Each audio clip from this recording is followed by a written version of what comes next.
এই ঘটনাটি এক দিনদার মেয়ের। তার বেড়ে ওঠা ও লালন পালন হয়েছে সম্পূর্ণ ইসলামী পরিবেশে। সৎকর্ম আর তাকওয়া ছিল তার গায়ের চাদর আর বিছানা। প্রতিটি কথা ও কাজের মাধ্যমে সে বুঝিয়ে দিত তাকে একদিন আল্লাহ রাব্বুল আলামিনের সামনে জবাবদিহি করতে হবে। তার দিনদারিত্ব ছিল চোখে পড়ার মতো। তাকে দেখে, তার সাথে কথা বলে মনে হতো স্রোতের বিপরীতে হাঁটা গুরাবাহ শ্রেণীর কেউ একজন। অতঃপর মহামহিম আল্লাহ একজন পরহেজগার ও সালেহ বান্দাকে তার স্বামী হিসেবে মিলিয়ে দিলেন। তাদের দাম্পত্য জীবন ছিল খুবই সুখের ও আনন্দের। দুজনের উদ্দেশ্যই ছিল শুধুমাত্র আল্লাহর সন্তুষ্টি অর্জন। গোটা তল্লাটে তাদের মতো সুখী দম্পতি আর দ্বিতীয়টি ছিল না। একদিন চাকরির কারণে তার স্বামীর ছোট এক শহরে বদলি হয়ে যায়। স্বামীর সাথে সে ওই শহরে একটি বাসা ভাড়া করে স্বাচ্ছন্দ্য জীবন কাটাতে থাকে। কিছুদিন পর সে গর্ভবতী হয়। প্রথম সন্তানের আগমন নিয়ে তার চোখে নানাবিধ স্বপ্ন, পরিবারে নতুন অতিথি, মাতৃত্বের স্বাদ, লালন পালন ইত্যাদি বিষয়ে চিন্তা করে খুশিতে আত্মহারা হয়ে যায় সে। ডেলিভারির তারিখ এগিয়ে আসার সাথে সাথে তার পেট ব্যথাও বাড়তে থাকতে। একদিন ব্যথার কারণে ডাক্তার দেখাতে হলো। ডাক্তার চেক আপ করে এক ভয়ানক খবর দিল। বাচ্চার যে পজিশন তাতে ডেলিভারি স্বাভাবিকভাবে হওয়া সম্ভব নয়। ক্রিটিক্যাল অবস্থা। নর্মাল ডেলিভারিতে কোনোভাবেই সম্ভব নয়। বাচ্চা ও মা উভয়ের জন্য ক্ষতির কারণ হতে পারে। সুতরাং অপারেশন করাতে হবে। এ কথা শুনে তাদের মুখ শুকিয়ে গেল। তাকদীরকে মেনে নিয়ে তারা শেষমেশ অপারেশন সিদ্ধান্ত নিল। ডেলিভারিতে নির্ধারিত দিনে স্বামী বেচারা স্ত্রীকে নিয়ে অপারেশন জন্য শহরের একটিমাত্র হাসপাতালে হাজির হল। হাসপাতালের ইনচার্জ বলল, মহিলা ডাক্তার ছুটিতে আছেন, 4 দিন পর আসবেন। এর আগে তিনি আসতে পারবেন না।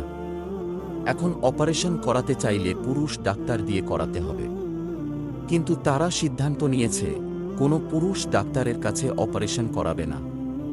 ওদিকে তার স্ত্রীর অবস্থা বেশ নাজুক। এত ব্যথা নিয়ে 4 দিন পর্যন্ত অপেক্ষা করা তার পক্ষে সম্ভব নয়। দেরি করলে বাচ্চা ও মা দুজনেরই জীবনে অন্ধকার নেমে আসতে পারে। তার স্বামী সিদ্ধান্ত বদলাল। স্ত্রী ও সন্তানের প্রাণ বাঁচানোর তাগিদে পুরুষ ডাক্তার দিয়েই অপারেশন করাতে রাজি হল। কিন্তু তার স্ত্রী একজন অপরিচিত পুরুষ ডাক্তার দিয়ে নিজের অপারেশন করাতে রাজি হল না। সে কাঁদতে কাঁদতে বলল, আল্লাহর শপথ, এমনটি কখনো হতে পারে না। একজন গায়েবে মাহরাম আমার বাচ্চার ডেলিভারি করবে। হায়, আমি যদি এমন হওয়ার আগেই মৃত্যুবরণ করতাম। হায়, আমার মা যদি আমাকে জন্মই না দিতেন। কোনভাবেই সে এটাকে মেনে নিতে পারছিল না। মহামান্বিত রবের প্রতি তার বিশ্বাস ছিল তিনি তাকে এমন কঠিন পরীক্ষায় ফেলবেন না।